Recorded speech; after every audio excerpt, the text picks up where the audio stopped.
So hello guys, Kuldeep Gautam this side and welcome back to my new video. कैसे हो आप लोग? I hope you are doing well. तो भाई आज की इस वीडियो के अंदर बात करने वाले हैं कि भाई ऑब्जेक्शन हैंडलिंग कैसे करना है। तो भाई आपकी लीड आपसे क्या बोलती है कि भाई मेरे पास है ना टाइम नहीं है, आई हैव नो टाइम। अगर आपको इस ऑब्जेक्शन को कैसे हैंडल करना है ये सीखना है तो भाई इस वीडियो को पूरा एंड तक देख लेना, आपको बहुत अच्छी तरीके से आपको यहाँ पे सिखाने वाला हूँ, ठीक है। तो दोस्तों अगर चैनल पर नहीं हुआ है तो भाई सब्सक्राइब करके बेल आइकन को भी प्रेस कर देना जिससे आपको फर्दर नोटिफिकेशन मिल जाएगी। और मैंने ऑब्जेक्शन हैंडलिंग की सीरीज बना रखी है जो आपको प्ले लिस्ट में मिल जाएगी, और ये जो प्ले लिस्ट है मेरे यूट्यूब चैनल पर आपको मिल जाएगी, ठीक है। तो जाकर आप देख सकते हो, अच्छे तरीके से आप वहाँ पे सीख सकते हो और भाई अपनी लीड को अच्छे तरीके से क्लोज कर सकते हो, राइट, ऑब्जेक्शन हैंडलिंग करके। ओके, तो आप करते हैं वीडियो को स्टार्ट। देखो भाई आपके पास जो लीड आती है उसको आप अच्छी तरीके से प्रेजेंटेशन वीडियो दिखा देते हो, ठीक है। लेकिन प्रेजेंटेशन वीडियो देखने के बाद है ना वो लीड आपसे है ना ऑब्जेक्शन देती है कि भाई मेरे पास टाइम नहीं है। मतलब जब आप उससे पूछते हो कि भाई स्टार्ट करें बिजनेस को, तो भाई आपकी लीड आपसे क्या बोलती है कि भाई मेरे पास टाइम नहीं है। देखो भाई इसमें सिंपल सी बात है, अगर वो स्टूडेंट आपसे ये ऑब्जेक्शन दे रहे हैं कि भाई मेरे पास टाइम नहीं है, तो भाई वो बहाना मार रहे हैं, ठीक है। क्यों बहाना मार रहे हैं? क्योंकि अगर उसके पास टाइम नहीं होता तो भाई आपको मैसेज क्यों करता पैसा कमाने के लिए। तो भाई ये तो रीजन नहीं हो सकता कि भाई उसके पास टाइम नहीं है, कुछ और रीजन हो सकता है। या तो उस लीड को आपने अपने कोर्स की वैल्यू नहीं दिखाई हो जहाँ पे वो आपको प्रॉब्लम क्रिएट कर रहे हैं कि भाई मेरे पास पैसे नहीं है। तो भाई अगर आपका जो कोर्स है ना उसकी प्रॉब्लम को सोल्व करते हैं तो भाई वो स्टूडेंट कभी आपको ये ऑब्जेक्शन देगा ही नहीं कि भाई मेरे पास टाइम ही नहीं है। तो भाई इसके पीछे का थोड़ा साइकोलॉजी समझो। तो भाई आपको उसको समझना पड़ेगा कि भाई उसकी प्रॉब्लम क्या है एक्चुअली में। और भाई जहाँ पे वो आपको प्रॉब्लम बताते हैं कि भाई मेरी ये प्रॉब्लम है, वहाँ पे आपको अपने कोर्स की वैल्यू दिखानी है कि भाई हमारे जो कोर्स है आपकी इस प्रॉब्लम को सोल्व कर सकते हैं, जहाँ पे आप पैसा कमा सकते हो, स्किल सीख सकते हो और भाई अपनी लाइफ में ग्रो कर सकते हो।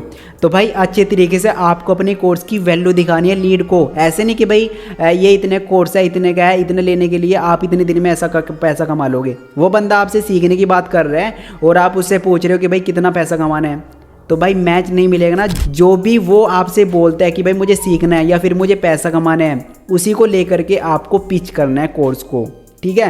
तो भाई अब से समझना है कि अपने कोर्स की अच्छे तरीके से वैल्यू दिखानी है। मतलब कोर्स की वैल्यू यहाँ पे कर देनी है और जो उसका प्राइस है ना वो नीचे कर देना है। मतलब इस छोटे से प्राइस में आपको इतनी ज़्यादा वैल्यू मिल रही है, वरना मार्केट में जा करके आप इसी प्राइस में ये कोर्स नहीं मिलेगा। कम से कम लाखों रुपए की मतलब लाखों रुपए खर्च हो जाएंगे आपके। या फिर उससे सिंपल पूछ लेना कि भाई आप सोशल मीडिया पर कितना टाइम देते हो, मतलब जो रील स्क्रॉल करते हो कितना टाइम वहाँ पे देते हो, कितने देर तक वहाँ पे रील स्क्रॉल करते हो। तो भाई वो आपसे सिंपल बताएगा कि मैं 1 से 2 घंटा सोशल मीडिया को देता हूँ या फिर 3 से 4 घंटा मैं सोशल मीडिया को देता हूँ। तो भाई वहाँ पे आपको इस चीज़ को पिच करना अच्छे तरीके से। कैसे करना है वो मैं आपको बताने वाला हूँ। तो आपको सिंपल बोलना है कि देखो भाई अगर आप स्कूल कॉलेज जाते हो या फिर कुछ पार्ट टाइम में जॉब करते हो, तो भाई उसके साथ साथ जो टाइम आप रील स्क्रॉल करने में वहाँ पे लगा रहे थे, मतलब कंज्यूम कर रहे थे, कुछ फ़ायदा तो आपको नहीं हो रहा था। लेकिन अगर आप वही 2 से 3 घंटा यहाँ पे बिजनेस में लगाओगे, जो मैं आपको यहाँ पे बिजनेस बताने वाला हूँ, तो भाई आप अपना रील स्क्रॉल करने वाला जो टाइम है ना यहाँ पे लगा करके आप महीने का जितना आप कमाना चाहते हो, जितना आप सीखना चाहते हो उतना सीख सकते हो और भाई अब साथ साथ में अपना काम भी कर सकते हो। तो भाई अपनी रील स्क्रॉल करना बंद करो और भाई 2 से 3 घंटा यहाँ पे आपको देना पड़ता है। तो भाई इस प्रकार से आप अपनी लीड के ऑब्जेक्शन को सोल्व कर सकते हो, राइट। या फिर आपकी जो लीड है वो बोल रही है आपसे कि भाई अभी मेरे पास टाइम नहीं है, मेरे मामा की शादी है या फिर मेरे एग्जाम है, 1 महीने के बाद बोर्ड एग्जाम बहुत आते हैं इनके, ठीक है।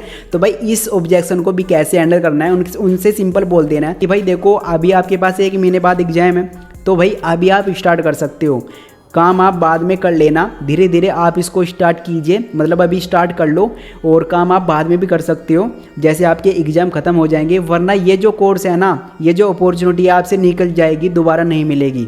तो भाई उसको है ना अर्जेंसी क्रिएट करनी है कि जो कोर्स अभी 8,260 रुपये का है या फिर 11,800 रुपये का है अभी है, लेकिन अगर आप जैसे आपके बोर्ड एग्जाम ख़त्म होएंगे उसके बाद इस कोर्स की जो प्राइस है वो बढ़ जाएंगे, डबल हो जाएगा। तो भाई आप है ना फिर आपको ज़्यादा पैसा देना पड़ेगा। तो भाई इस प्रकार से आपको वहाँ पे अर्जेंसी क्रिएट करनी है। उसको बताना है कि भाई देखो सबके पास है ना 24 घंटे ही होते हैं, किसी के पास 28 घंटे या फिर 48 घंटे नहीं होते, केवल 24 घंटे होते हैं। और बहुत सारे स्टूडेंट है, हाउसवाइफ है, ठीक है, जो पर्सन है जो अपनी जॉब के साथ साथ, ठीक है, कॉलेज स्टूडेंट होने के साथ साथ अपनी ट्यूशन के साथ साथ इस चीज़ को कर रहे हैं, और बहुत सारी हाउस वाइफ है जो घर का खाना भी बनाती है, उसके साथ साथ पार्ट टाइम में इस बिज़नेस को कर रही है, जहाँ पे वो 2 से 3 घंटा देती है और भाई इस बिज़नेस से बहुत अच्छा पैसा कमा रही है। तो भाई आपके पास भी 24 घंटे ही है। अब आप उन 24 घंटे को कैसे मैनेज करते हैं वो आपके ऊपर डिपेंड करता है। यहाँ पे ओनली 1 से 2 घंटा स्टार्टिंग में देना होता है, और बाद में आप जब आपका पैसा आने लगे तो भाई आप ज़्यादा भी दे सकते हो। तो भाई अगर आप इस प्रकार से अपनी लीड को समझाओगे कि भाई कैसे कैसे अपने टाइम को मैनेजमेंट करना है, तो भाई आपकी लीड अच्छे तरीके से समझ पाएगी, जिसकी वजह से आपके साथ अच्छे तरीके से कन्वेंस होकर के आपके साथ बिजनेस को स्टार्ट करेगी। ठीक है, तो दोस्तों ये ऑब्जेक्शन आपको कैसा लगा मुझे कमेंट करके जरूर से बताना, और आपको और कौन से डाउट आ रहे हैं, कौन से ऑब्जेक्शन आपकी लीड आपसे दे रही है, वो भी आप मुझे कमेंट करके जरूर से बता सकते हो। मैं उस पर वीडियो बनाने की कोशिश करूंगा। बाकी मैं मिलता हूं आपको नेक्स्ट वीडियो के साथ। तब bye, take care, thank you so much guys. But channel को सब्सक्राइब कर लेना। थैंक यू सो मच।